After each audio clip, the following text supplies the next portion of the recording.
Well, hello, everybody. I'm Ed Parcaut, your host of Helping the Brave. Let's bring in our guest today, Scott English. Thank you so much for coming on the Helping the Brave podcast. Dude, I do so many of these, almost threw a different name out there. That's all good, man. Yeah, I'm happy to be here. Thanks for having me. Oh, my pleasure. All right. As I told you, there's only one question I ask the same each week, which is what service and why did you pick that service? Yeah, so I actually did two. So I started in the Canadian Army. I joined the reserves there when I was 17 as a medic with the goal of becoming like a medical officer, going through med school and doing that. Whole bunch of life changed since then. And then about 5 years in, I switched over to the Navy. I did my dive course, and then I was a port inspection diver. And in Canada? Yeah. And then, like, are you still in Canada?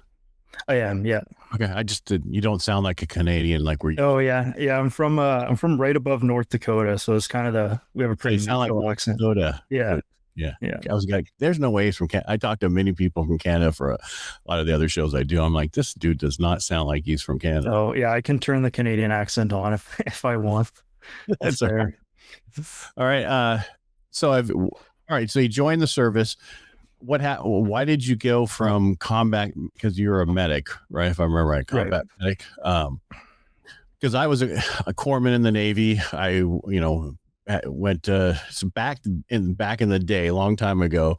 It was a different world how they did it. You went, and after you went to corps school, you went to your EMT, and then you went to a bunch of other stuff. Where my son's in the Army right now, and he's a combat medic. The moment he gets out of his boot, he goes directly over to the AIT, and they learn all that kind of stuff ahead of time, which is different for me.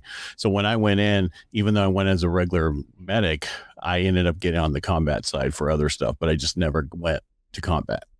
Oh, okay. Yeah, so they've actually changed the trade just in the last year or two in Canada. But when I joined it was just one. So we had like one medical trade with the reserves. It was only attached to the Army. But it was considered a purple trade. So you could work with Army, Navy, or Air Force as that trade.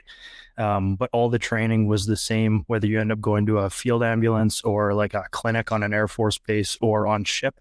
It's kind of all the same core training, and then just like on the job learning after that. They've changed it now. It's a little bit more focused on like the combat medicine side of combat medicine. But yeah, when I did it, that was how it was structured. Because back then the problem was they would send a physical therapist assistant that was doing all this down to they sent everybody. They didn't have. Now they do it differently. You were like my son when he went in as a combat medic. That's it. You're always going to be a combat medic. You're not going to change from that. Yeah, and that's a better way to do it, because like I mean on the flip side too, you have people who are very well suited for like clinical environments and very like particular and good at that kind of thing, and then they get sent to a field ambulance or they go to battalion and they're embedded with the infantry. It's a very different world from working in a clinic, and then vice versa, right? You get guys who are, have worked with the infantry for a few years and lived that lifestyle, and then they go and they work at a clinic and it's like death by 1,000 paper cuts. And so it's like a part of it's just a retention and skill loss thing too. And also who you are as a person, because my son he was combat airborne on top of that, and because he was a snowboarder, crazy, his coaches will always say if the ball's around, he doesn't care about how it's going to affect him, hurt himself. He has no regard for his human safety when a ball's around, and it was so true. Same with the snowboard and everything else. So he loved that whole parachuting, all that kind of stuff. And now then after hitting a couple trees, he's like, okay, I'm done at 22. I'm done with jumping. And then now he's so he went to the other side, and then now he's going to an actual hospital next, which is going to be really different for him, right? Because it's a totally different environment.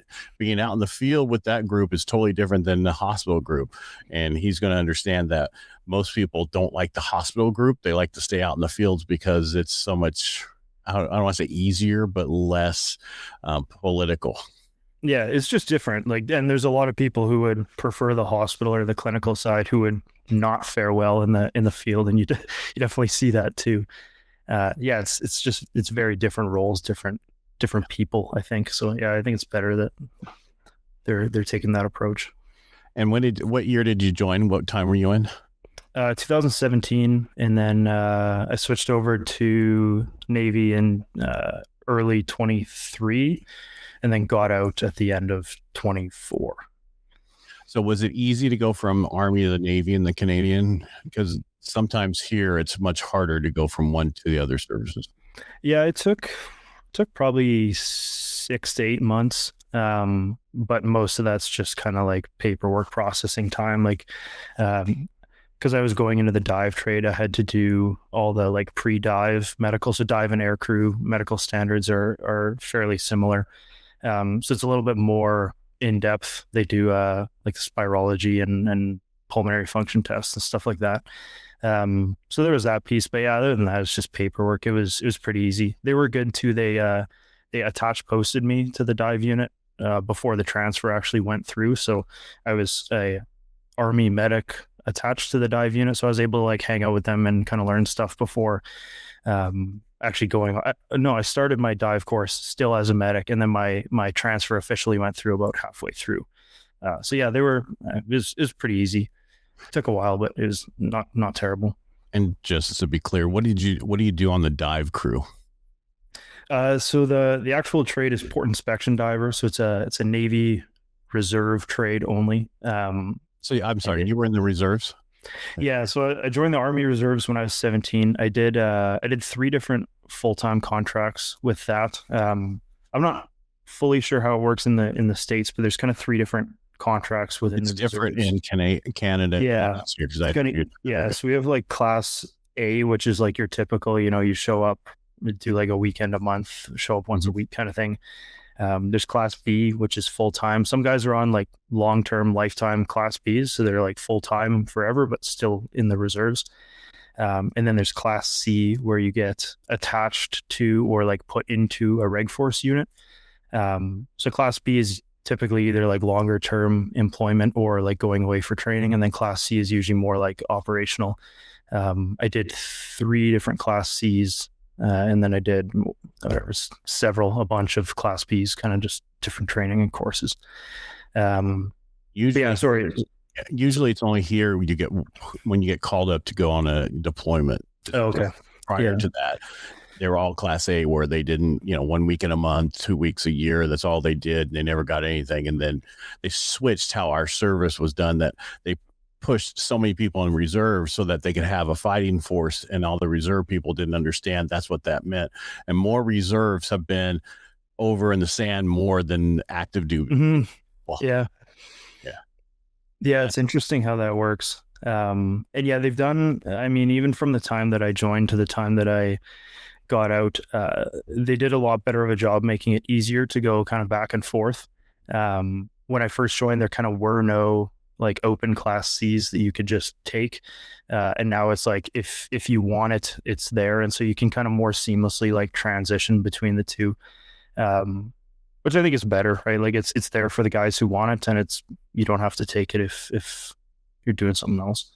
Do they have regular active duty though, right? Oh yeah. Okay. Just want to make sure, because I mean, some people, when I interview so many people in the United States, the National Guard is a totally different way of doing it. Some people are full time in it, and some people are part time, like the reserves, and it just depends on where you're located and how that is in the United States. Everybody's different. Yeah. All right. So you were in. Why when you decided to get out of the reserves, did something happen, or you just was the time to move on and let's do something else?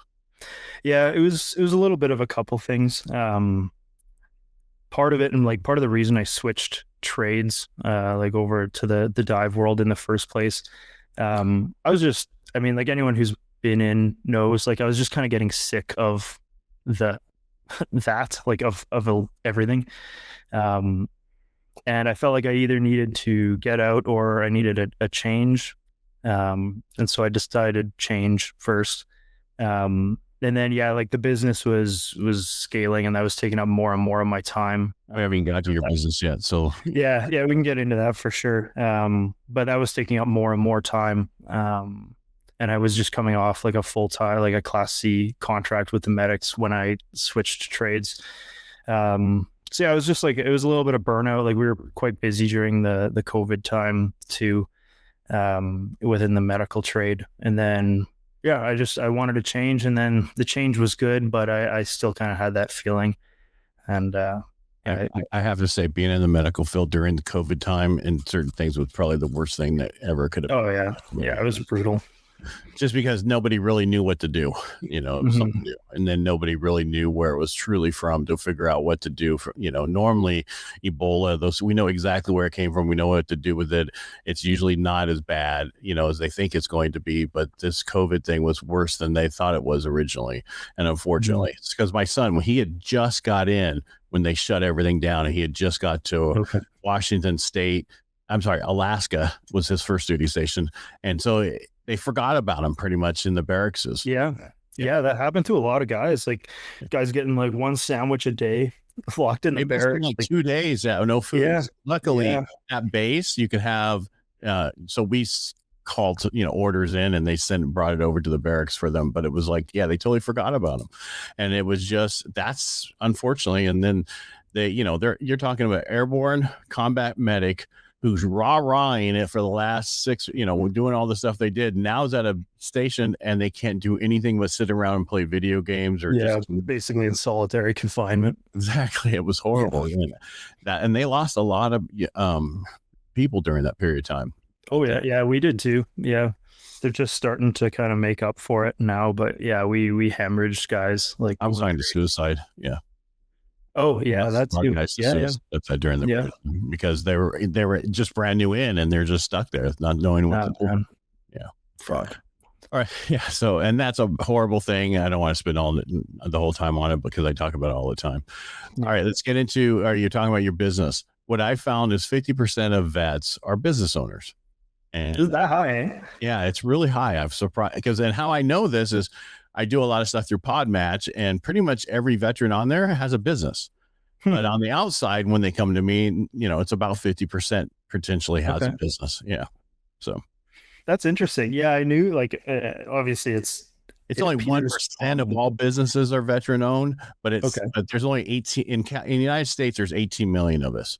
So that, there's probably not 9 million of us at businesses because there's a lot of older veterans and stuff like that. Pretty much now, as people are coming out, it's a huge number of veterans who have businesses. Why do you think that is? Because of what we're taught in the military. Attention to detail, how to do systems, where you come out in the civilian world and you go to work for a company that's a civilian company, and you don't know what to do because they don't have the same systems, and they're sitting around not doing things, and we're never had that time to sit around to do nothing. And that's I think, unless you're in the field, it's a little different. But I mean, for most jobs, you always had something to do. Yeah. And if you didn't know what to do, here's a book, read it. Yeah. And they don't have the same SOPs, those kind of things. And that's why I think it's our attention to detail. We need to do something that we do very well as a business owner, because however, talking to our employees might not be the best thing for us. We might need somebody in between us and our, right. Yeah. Or just hire veterans like I do. Yeah, exactly. Because then we all talk, because they don't understand how we talk and how we will, I go to a table, I'm the only white guy there in my veteran community, and they beat me up so badly, I give it right back. And we've been in restaurants where, you have the chief of police and a bunch of other people looking at us going, what is going on over there? It's a totally different world for us. We can do what we do, but if you do it to us, we're going to, hurt you. So. Yeah. It's funny. I remember even like when we were doing like our one-on-one coaching stuff, when I started doing like one-on-one sales calls, like I caught myself like just swearing all the time. I'm like, maybe depending on who you're talking to, that's not always appropriate, but yeah, within our communities, it's luckily we work with mostly military and law enforcement, so it's fine. Yeah. So it's, everybody said, cuss like a sailor. I was a Navy guy. I never cussed when I was in. Never. Oh, really? Yeah. It was just not what I did when I grew up. It was not something I was around all the time. And it wasn't like I'm better anyway. It just wasn't there. And then later, it was later on that I picked it up a little bit. And then, it just depends on what you need to get across and when you need to do it. Sometimes it's better not to, because I do live radio. So I have to be really careful. Oh, yeah. Okay. With what I do. And that's, I've been doing that since 2018. So it's, and might get yelled at that's fair. if anything's close to one of those words. And so you got that internal self-censor. Yeah. And don't get me wrong, I'm not trying to hide it. My podcast, people are like, I'm sorry, I don't care if you cuss. It's not going to affect me. It's just something I have to be careful with. Because if I do 14 shows a week, and I do one of those is just radio. So that means 13 of them I can do certain things and say certain things, but one of them I have to really be careful. So that's why I try to be the same across all if possible. But that's fair. If you have to, go for it. I don't care. All right. So how did you start your business?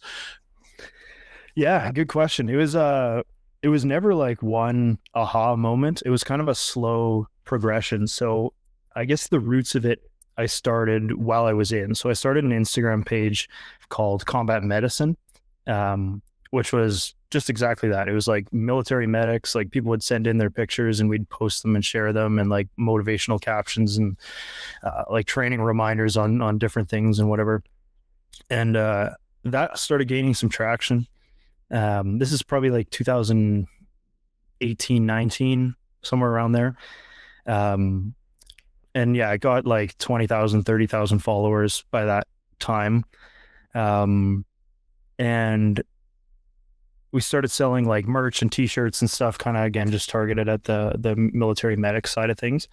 And at the time, one of my buddies had just done his CPT, like certified personal trainer course. And so we thought like, hey, maybe we could throw together like a workout plan, kind of just tailored to military medics, like kind of the high intensity, like load carriage, stuff like that.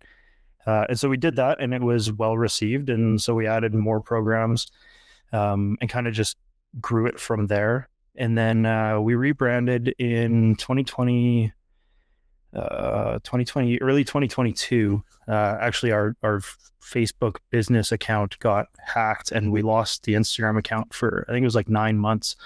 We lost our ads manager, our Instagram account, Facebook account, like it was all taken down. We finally got it back. And so when we got it back, we took that opportunity to rebrand as Combat Fitness. And then we rolled out some like one-on-one coaching, some custom run plans, stuff like that.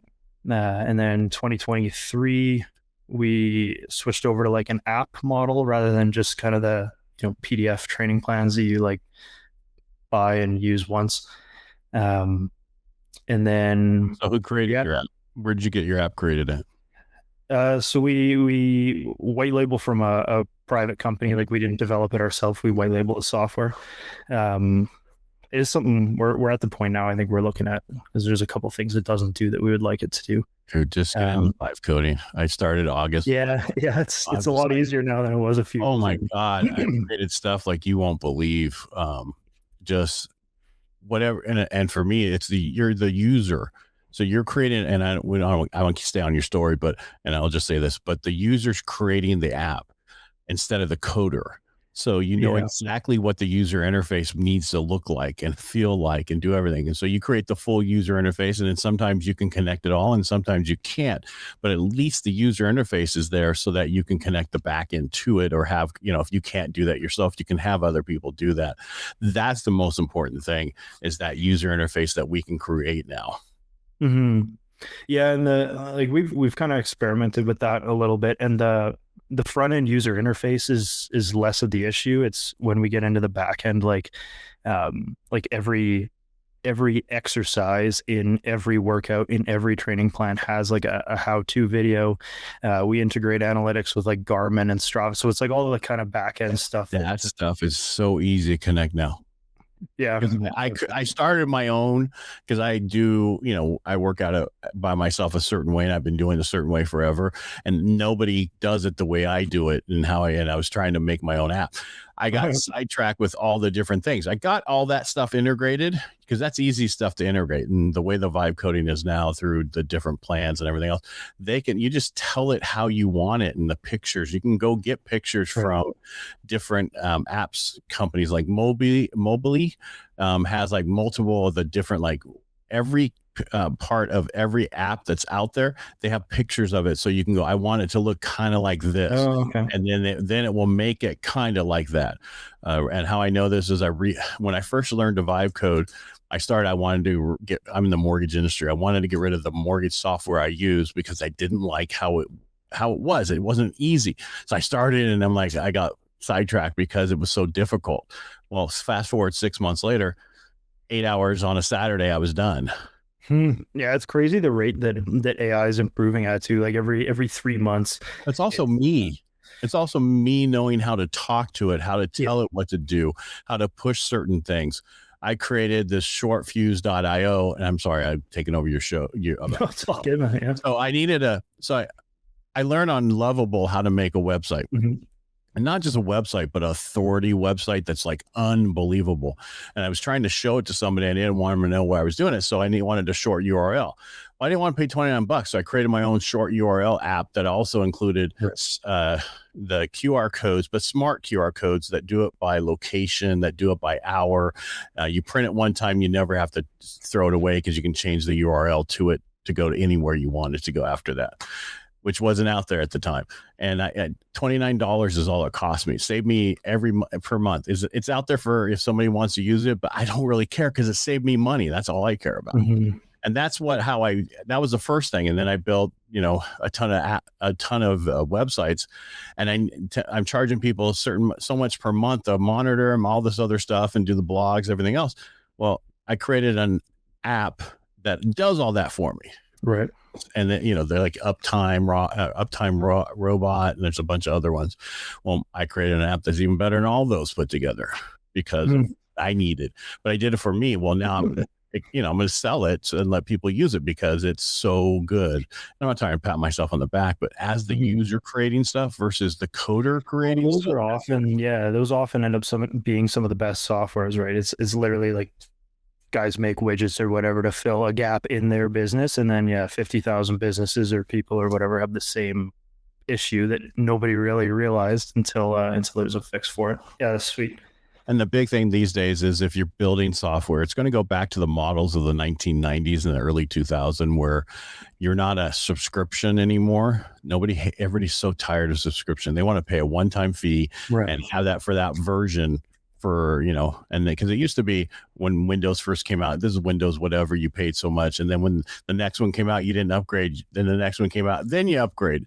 But the way it is now with the per month fee, people are just tired of it. And so the software and is so inexpensive to make that you can do that for, one-time fee, $500 for life or whatever. Yeah, I've noticed a lot of business softwares are kind of switching back to that like high cost upfront. Sometimes there's like a low monthly retainer or whatever after that. But yeah, you're right. There's a lot of subscriptions now. Yeah, it is. I mean, it's death by 1,000 subscriptions, or whatever you're charging per month. And I don't, the only one that I think that needs to be there is if it's actually you're doing something for them each month. Like, that's a difference. Coaching's one thing. It's going to be a monthly, not a one-time fee, or, you pay this amount and you get 20% off or whatever. All right, back to you. Sorry about that. I went on my own little thing because you brought up the whole thing about app. Oh yeah. It is so easy to get that done. And there's even companies who will make them for you now. And that's not going to cost you $300,000. It's not going to do that because it's so easy to make. It's going to be a lot less than that, anywhere from $5. Yeah. No, like the app is good. There's just like, there's like two things that we want it to do that it can't do, but they're just tiny. But yeah, the app is really good. It's quite powerful. And super positive user feedback generally. Definitely a learning curve when we first rolled it out. It wasn't it wasn't that way because we were transitioning. We basically gave everybody who had bought in the past. We went in and like pre-built them accounts and then offered them access. So moving in thousands of users in like 3 days was a lot. Yeah. So that didn't go perfectly, but whatever. It's those learning curves, right? And then since then I guess last spring, so April-ish last year. Prior to that, kind of the year before that, we had pivoted hard towards like the one-on-one coaching. Last spring, we rolled out like a low cost kind of membership thing. So you get access to all of our programs. You get coaching access. You can add on like nutrition things. There's all the in-app analytics and tracking and data and stuff that comes with that. A bunch of other shit that we throw in like nutrition guides and whatnot. we rolled all of that out. And I think the cool thing that we do now that was kind of missing in this space is our programs don't end now. So if you join and you're on a program and you like it, it's not like here's your 6-week training plan or your 12-week summer shred, whatever. It's like if the system works for you, it just keeps progressing and evolving with you, which has proven like we've had awesome feedback on that because we used to have the issue of program hopping, which was okay for us because like they finish a program, they buy another one. But in terms of like actual physical development, you know, if you go from like a rucking program to a swimming program with no rucking, you're going to lose the gains you made there and then gain skills somewhere else. You're just kind of like always doing okay at a bunch of things rather than, you know, like we have guys who are training for like SFAS or Ranger or something like that. It's like very rucking, load carriage heavy. It's like you should be on a program like for like 6 to 9 months, depending on kind of your starting level to prepare for that. And so we can now do that. And then we have varying tiers of like coaching involvement and stuff with that now too. Yeah, and then that leads us to people find you at Combat Fitness. Is that where they find you? Yeah, our website's combatfitness.co. We're on, I guess Instagram's like our biggest social media platform. I think we're just about at 200,000. Yeah, that's kind of where we're most active. We're on everything though. You can look us up and we'll show up. But no, but we never said. That's why I wanted to get that out there. Oh yeah. It's called Combat Fitness. That's my company. Yeah. If they're watching, they can see it. Yeah. But listening to it, they wouldn't see it. And we should have said that from the beginning. That's all good. I'm not here to plug anything. I got it if it's important. So because I did rucking for a very long time, but then I had to stop because of my left knee. Because bone on bone doesn't work well with rucking. Yeah, and that's unfortunate. I would do 50-pound packs. You know, it wasn't like it was a lightweight. And on top of that, but that was from years of being a medic and what I did when I was in the Navy and different things. And because I complained about it when I got out, it's just got worse over the time. So yeah, well, like a lot of and that was kind of why this whole thing started to begin with. Like, it's getting a little bit better now, but the way the military treats fitness it's not good. It's usually some form of suffering. It's often used disciplinarily, and there's very little room for like actually building guys up. And so if you're going like, even if you're just going to basic training or whatever, and you're not prepared, like that whole experience is just going to be destructive to your body, let alone if you're going infantry and you're a 150-pound kid who's never worked out in your life and now you're carrying 130 pounds of gear. Like, you're just getting set up to get hurt. And you see that with vets, right? Like bone on bone in your knees, back injuries, like it's so common. I got another thing to add to you. Sit-ups. Because the Army here in 2021 stopped doing sit-ups, and I didn't know anything about this, but we were helping a vet get his disability, and he just had surgery, and he has a bone and he's been doing sit-ups from the military until 2021, and they think it's from the sit-ups that happens. Really? Yeah, it was like, well, I've never heard of that. Well, a lot of the problem is like it doesn't even matter so much what you do. It's like the rep ranges are always just insane, right? It's like you're doing 500 squats in a workout 3 times a week. That's always going to cause imbalance and issues. So yeah, a lot of what we're trying to do is take like this military fitness, tactical fitness idea that people have, which traditionally has just been like really fucking hard workouts that leave you exhausted at the end, and it like kind of feels good, but over the long term is not beneficial. And really like systematize it and like let's treat these soldiers or sailors or airmen or Marines like athletes first, and really build that up in a job specific way. And we actually have quite a few guys now who are using our plans. They're in like some form of platoon level leadership, and they're using our plans in their unit's PT, and we're getting really good feedback on that. Like, guys are actually improving their test scores because they're not running balls to the wall 5 mile 4 days a week and then doing high intensity circuit training the other 3 days. And like, there's actual progressive overload in their training plans now. So it appears that everything we're doing is is working. If I had it in a perfect world, this way of training, this philosophy, which is actually just like normal standard athletic training, would be adopted kind of at large by the military and law enforcement. It's like we need to just stop breaking people. There's a time and place for sure to like do really hard things and test that, but if you're just doing that all the time and calling it training, like you're just preparing to be injured essentially. And yeah, unfortunately, you see that with vets all the time. Well, the positive thing now is there's so much more information out there, tests, everything they've done to figure out what works, what doesn't work, to help make these systems better. And so that you don't abuse yourself like we were abused when we were younger, because there's some more information out there. I mean, studies, everything that have shown that what works, what doesn't work. And I'm just glad that people are starting to do that. I mean, CrossFit, did you do CrossFit? Yeah, I did for a few years. That was the only time I tore a muscle was in my string. And it was like, I've done major, lifts and everything else when I was younger, nothing ever, but I did a CrossFit thing. And then and next thing I know, I tore a hamstring. I was like, how the hell did I do that? So, yeah. CrossFit's so, you really have to be careful with it. And depending on who is running your programming and how big or not big your ego is in a group setting, it's very easy to get injured. I think there are pros to it. It's a very effective way of like training your cardiovascular system and strength training at the same time.